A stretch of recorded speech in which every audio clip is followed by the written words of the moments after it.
Alright guys, I think some congratulations is in order here for a second because we did it. We made it through Phase 4, baby. Whether you loved it or whether you hated it, I think we can all agree there is some amazing looking stuff coming down the pipeline. I mean, just look at what's on here. Guardians of the Galaxy Volume 3, Blade, Daredevil. I could cry right now, but no one wants to see that, so I'm not gonna. Some of the other stuff on here I'm a little less excited for, but we'll get into that. Today I'm gonna be making a little tier list of all the future Marvel projects coming down the pipe in Phase 5 and Phase 6, and I'm gonna rank them by my excitement level for them. We're only gonna be talking about the ones here that we have like stone cold concrete details on and like know where they all fit into the general timeline. If the only thing we know about a project is that it's been announced or that there's just rumors about it at this point, we're not gonna be talking about it here. That means no Wonder Man, no Spider-Man freshman year, no Morbius 2 and 3. Just kidding about that one, hopefully. But I feel like we're onto greener pastures here at this point because there are some projects in the next two phases, God am I excited to talk about in this video. I love making these kinds of tier lists for you guys, so if you enjoy this type of content, make sure to hit that like button and subscribe to the channel if you haven't. Now we have to talk about one last final Phase 4 project before we get into the really good stuff. So without further ado, let's start talking about the Guardians of the Galaxy Holiday Special. So this is one that I don't have like crazy high expectations for, at least when it comes to furthering the overall story within the MCU. I think it's just gonna be like a fun little wrap-up holiday epilogue to Phase 4. That's exactly how James Gunn describes it. I'm sure it's gonna be very lighthearted. It's got that Christmas vibe to it, which obviously I'm a total sucker for. But I think we all know it's going to be a shock to nobody that some of these Guardians are going to die in Volume 3. So I'm more than happy. I welcome this special with open arms to spend any extra time we can with these characters while we still have them here. I don't think all of them are going to be in this. Like, obviously, maybe we get a tease at the end. I don't think we're going to see Gamora. I'm sure more of that heavy plot progression stuff they're going to be saving for Volume 3 when we get that later on in 2023. So yeah, I'm excited for this one. It's probably going to be the least important thing out of these future MCU projects, but I mean, it looks like a blast.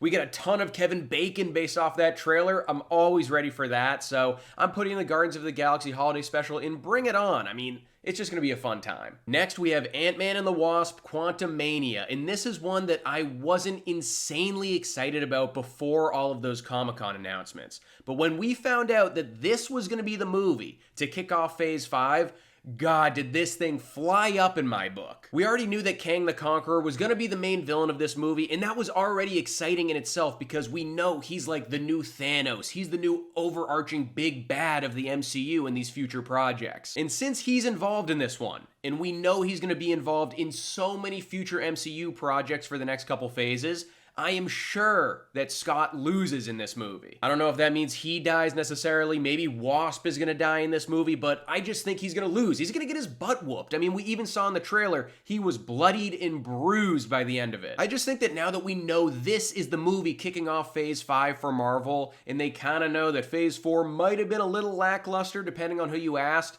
this movie has a ton riding on it. The stakes are high. They know what they're doing making this one the first one in the phase. Just judging off the trailer, the world building all looked really cool. It looked like a mix between Star Wars and Spy Kids. It's been getting a lot of those comparisons, and I'm totally here for that. I know we got a taste of a Kang variant in the first season of Loki, but like this movie, this is where the guy really gets to strut his stuff. We get to see how much of a threat he really is. It would have been a different story a couple months ago, but now knowing what we know, Ant-Man and the Wasp, Quantumania, that's going in the gimme this now category. Next on the list is What If Season 2, and I gotta say, the first season didn't really do that much for me. I actually didn't even finish it. I watched a couple episodes here or there based off of the reviews, and I liked what I saw, but it just didn't really keep my attention. I think in theory it's a cool idea. I just don't know if the first season really picked the most interesting stories. It didn't really pique my interest all that much. The Doctor Strange episode, the Ultron episode, even the Zombies episode, like I liked those ones. I'm actually way more looking forward to that Zombies series we know is coming. But yeah, a show like this just had me craving other Marvel content. I wasn't just all that motivated to finish the series. Maybe if Season 2, if they really bring the heat with these new storylines, I'll probably check it out, and if it's well received, I'll definitely be checking it out. Like, the MCU is insanely vast. They have a lot of material to work with, so they can come up with some really cool, surprising stories if they want to go that route. And I mean, some of the earlier episodes in this show had me wondering, like, what if this series was better?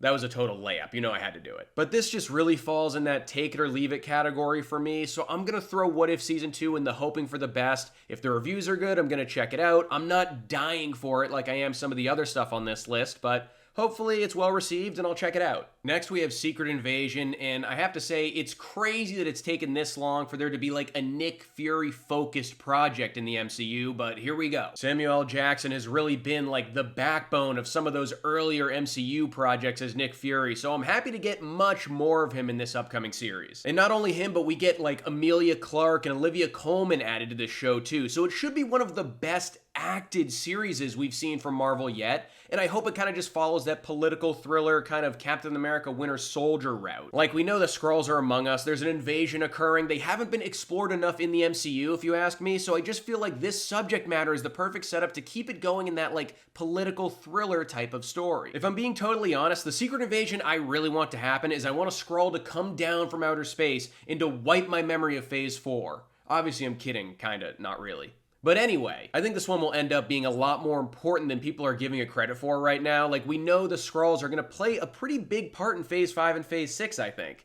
So this is going to be one that you probably should take notice of. This isn't a show that I'm absolutely dying for, but it does check a lot of the boxes. I think it's going to be important to the overall next couple phases of the MCU. We know the Skrulls are going to be important. There's some good characters in this one. They're adding a lot of good actors. So I just feel like, you know, I have to put this one in the Bring It On category. Let's see what it's all about. Next is Guardians of the Galaxy Volume 3. And I mean, come on, we all know where this one's going to end up. If this one isn't towards the top of your list, I don't even know how you're a huge Marvel fan. James Gunn took this like unlikely band of heroes that casual fans didn't really know about, turned them into a massively loved household franchise. Outside of maybe Thor Ragnarok, the first two Guardians movies are probably the funniest that the MCU has to offer. Not only are they very consistent with that comedic tone, but they're filled to the brim with heart, and they just have a lot of emotion to them too. And after hearing the way James Gunn has been talking about this third movie in his Guardians trilogy, it really does seem like it's going to be like the end of an era of these Guardians characters as we know them. I just don't think all of them are making it out alive. I mean, we heard about what happened in that first trailer that was shown at Comic-Con. I don't think it's going to end too well for a couple of the people in this merry band of a-holes that we love so much. My knee-jerk reaction, I feel like if I just had to guess, probably Rocket and Drax are the ones not making it out alive, so it's going to be emotional if this is the last movie we see them in. Groot already died in the first movie and came back. They're not going to touch him. I feel like they're going to keep Peter Quill's story going. We're probably going to get Gamora back, so a lot's going to happen in this movie. If you're a big Marvel fan, you know exactly where this one is going to go in my tier list. I feel like everyone has the same feelings about this franchise. Guardians of the Galaxy Volume 3 is going in the Gimme This Now category. Next up, we have Echo. This is not really one that I'm looking forward to all that much. I don't really know why I'm not more interested in this one, but this just kind of falls into the territory for me of like, I don't know, everyone and their mother's getting a spinoff at this point. Do we really need this? And I know this character has a cool backstory, and we saw her do some interesting stuff in the Hawkeye series, but I just don't really know if I'm going to be watching this one. I'm not dying for it to come out. This is kind of another one like What If, like if people that I trust tell me like, oh, you got to watch it, it's awesome, I'm really enjoying it, then like, all right, I'll give it a ride. But if that's not the case, like, I don't know, I'm just not too excited for this one to come out. I don't really know why. I also just really like the Marvel, not the MCU, I'll just specify that now, the Marvel character of Taskmaster. The MCU kind of did Taskmaster a little bit dirty in Black Widow, let me tell you. But I just feel like Echo, when it comes to her abilities, is just a little bit of a ripoff of Taskmaster. Am I right about that? I mean, maybe I'm wrong. But this just feeds back into my feeling that I've had previously of like, not everybody needs a spin-off. It feels like Marvel tries too hard sometimes to just have a steady stream of content coming out at every single week. And in the grand scheme of things, that probably diminishes some of the quality. I mean, they're just spreading themselves too thin. They just need all of these stories to come out, so we're always going to be hooked on the MCU. And like, we are hooked on the MCU. We don't need this much content. And like I said, if this one's good, I'll happily put my foot in my mouth and watch it. Like, I have no problem swallowing my pride. If it ends up being a really good show, then obviously I'm going to check it out. But as of right now, with this whole spin-off mantra that I feel like I'm feeling a little bit of fatigue from, Echo's going to go in the please no category. Apologies in advance. Next up is Loki Season 2, and this is going to be the first live-action season 2 we're getting of a Marvel show, so you know there's a very important story they're trying to tell here, and I think I have a decent idea of what it is. Since at the end of the first season, we saw that, like, Kang statue being erected in the TVA, and all the shit with the timelines was going absolutely haywire. I think it's going to be about Loki running around to the Avengers and pretty much just anyone that will listen to him to tell them about what him and Sylvie did at the end of the first season and warn them that Kang is coming. I don't know if there's enough there to constitute a whole season of television, so I'm sure there's going to be some other stuff added along the way, but I feel like there's a lot of interesting ways they could take this one. In Loki, the first season was probably, I don't know, maybe the MCU show that I liked the most. I'd have to think about it a little more. I thought the production value and the acting was really good, and the cliffhangers like really kept me on the edge of my seat. I was really looking forward to every single episode week to week. So I think this season 2 of Loki will end up being a lot more important for the future of the MCU than people are giving it credit for right now. For that, I'm going to put Loki season 2 in the Bring It On category. Definitely looking forward to seeing what they do with this one. I think Tom Hiddleston is like possibly the best actor the MCU has, so let's go. Next up, we have the Marvels. And yeah, I mean, I don't know. I just don't know what to expect with this one. I wasn't a huge fan of the Captain Marvel movie. I don't hate Brie Larson. I like her in a lot of her other roles. She just didn't really win me over in this particular role. I just felt like it came off as a little wooden. I just didn't love her performance.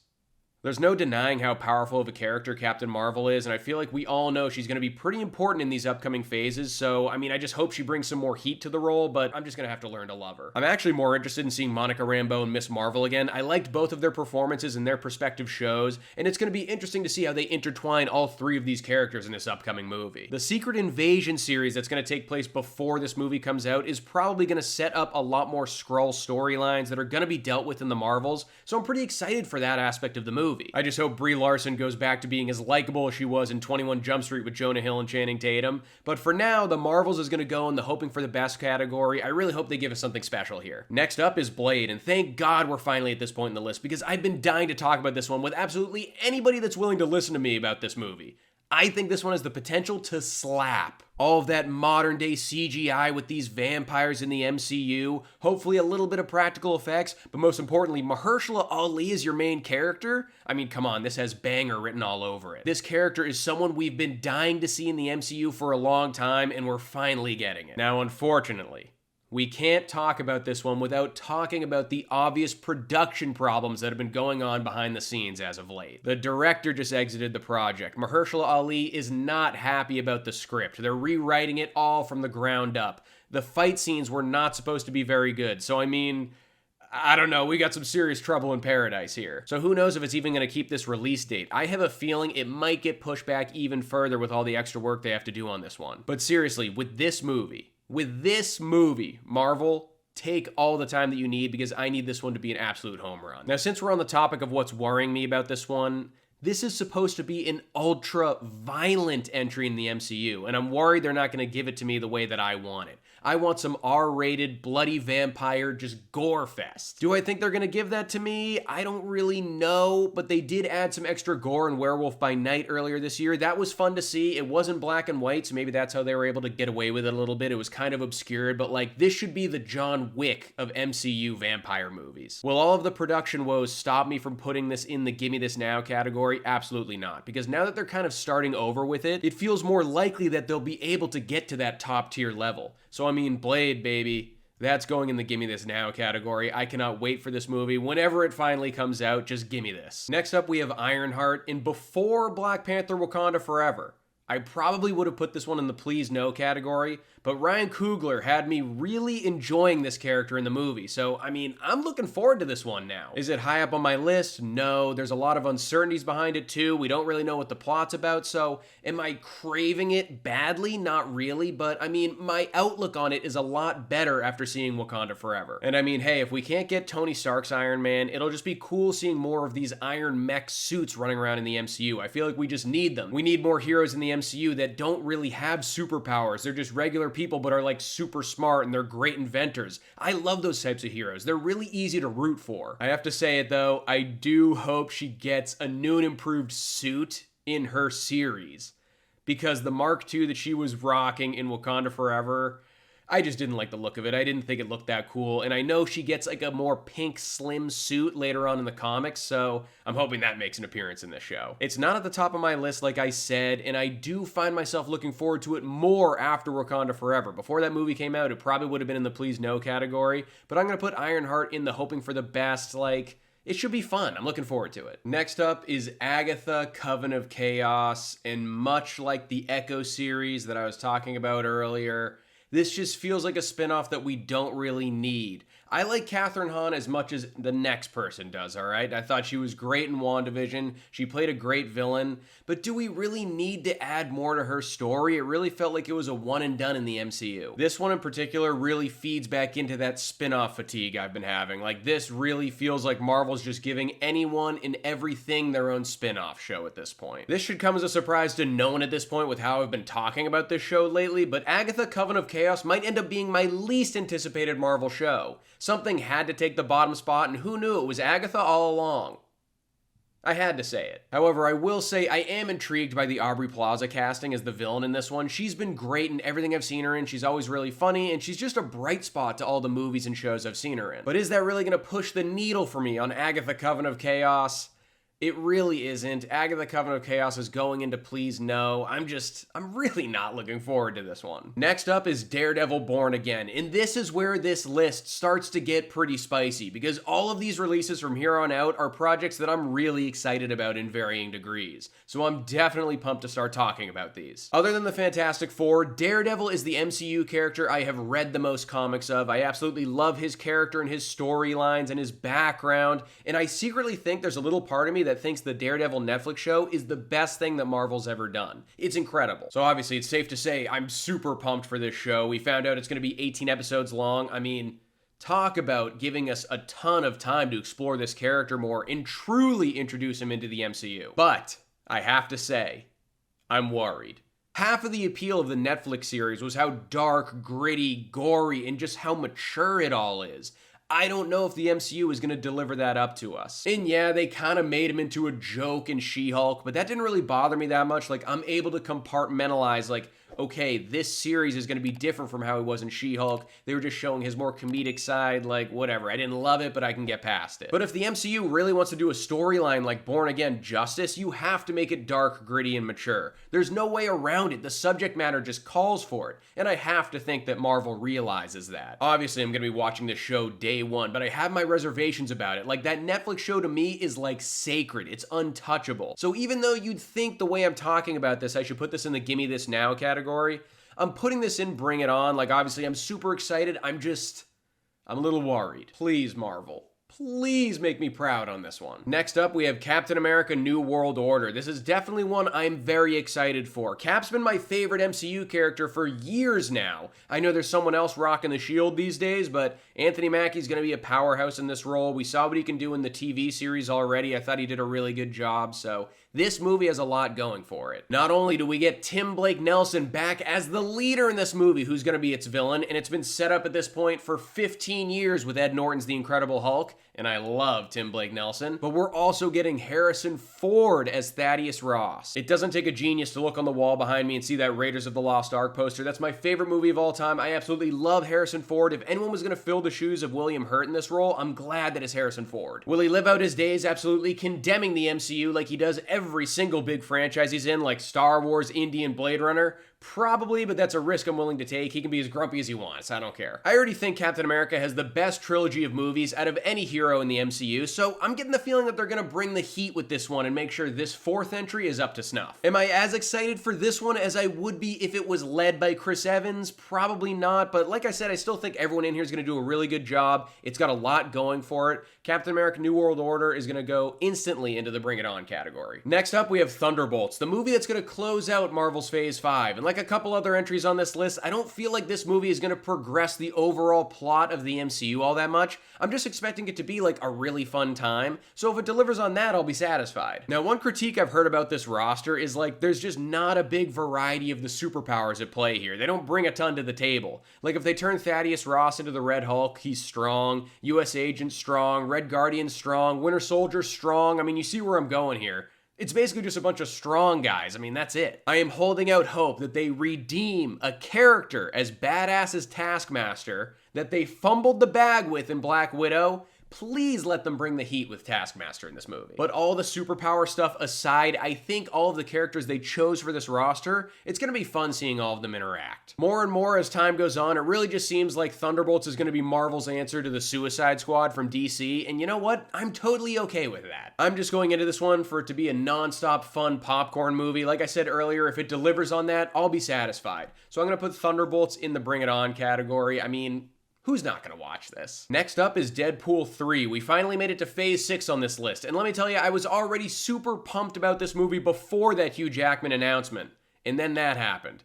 I was ready to run through a goddamn wall. You already know this is gonna end up being like a buddy cop road trip movie between Deadpool and Wolverine. Add that on top of the fact that Hugh Jackman and Ryan Reynolds have that kind of joke rivalry in real life. Sparks are gonna fly with this one. To this day, Hugh Jackman's probably still in the top 5 best comic book movie castings of all time. He's just great as this character. He's a perfect Wolverine. So I'm pumped to have him back, obviously, and I can't wait to see him integrated into the MCU. Now, I don't want to call it a concern, but one of my reservations with this movie is that Sean Levy is directing this one. And from what I've seen from him right now, it seems like he's more of like a PG-13 comedy guy. He did some Stranger Things episodes though, and I thought he did well with those, but he did Free Guy and he also did The Atom Project. Mind you, those are both Ryan Reynolds movies, and I actually think he's gotten the best out of Ryan Reynolds in years. So even though I was worried after I heard he was signed on to direct that we would get a little less of the mature content that we're used to in these Deadpool movies, but reports have been coming out more and more lately that they're not trying to make this movie more kid-friendly, and they're gonna stick with that adult content that we're used to in these Deadpool movies. So with that, I feel a little bit more reassured.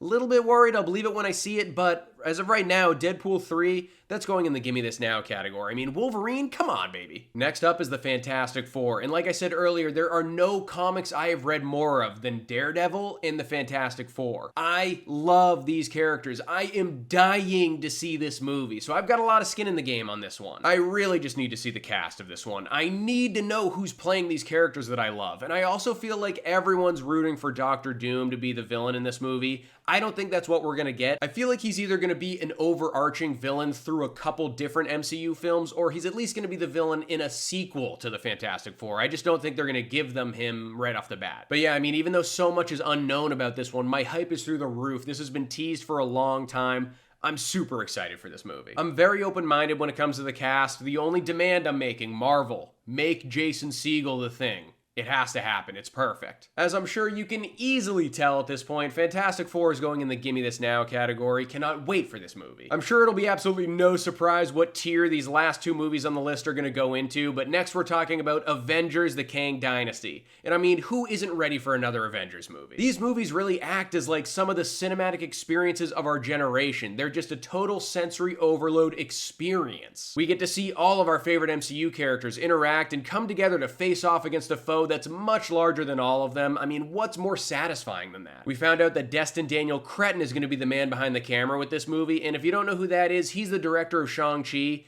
That gets me super fired up. Shang-Chi's a top 3 movie of Phase 4 for me. I loved that movie, so I mean, that's getting me more excited. I actually didn't read the Kang Dynasty comic book storyline, and I'm obviously going to stay away from it now in anticipation for the movie because I want to go in as fresh as possible, but I already know there's going to be just absolute fireworks. We know that Kang is going to kick their butt in this movie because there's a part 2, so who knows what's going to happen, but I know it's not going to be good for our heroes. I will say, though, they obviously do have very big shoes to fill. I mean, Infinity War and Endgame, the stakes were so high, it was so emotional, and anytime we saw a character die, I mean, that hit me right in the core. So if they're going to be able to try to go toe-to-toe with that, I mean, they've got a lot of work to do. And I feel like even though we got more important deaths in Endgame instead of Infinity War was still kind of the more emotional one because that was the movie where the villain got to win before it all gets wrapped up with a bow in the second movie. So this movie, Kang Dynasty, is probably going to be pretty heavy. And I'm sure you have no idea where I'm putting this one. Kang Dynasty is going right in the Gimme This Now category. Last but certainly not least, we have Avengers: Secret Wars, and this thing is going to be so massive, it's going to make Endgame Endgame look like a family get-together. I mean, this thing is gonna blow the roof off of cinemas. And much like Kang Dynasty, I haven't read the comic book storyline for this one, but it doesn't take a genius to know what Secret Wars is gonna entail. Everyone and their mother's gonna be in this thing, and I mean, the expectations for this is sky high. Like, I wanna see Chris Evans, I wanna see Robert Downey Jr.,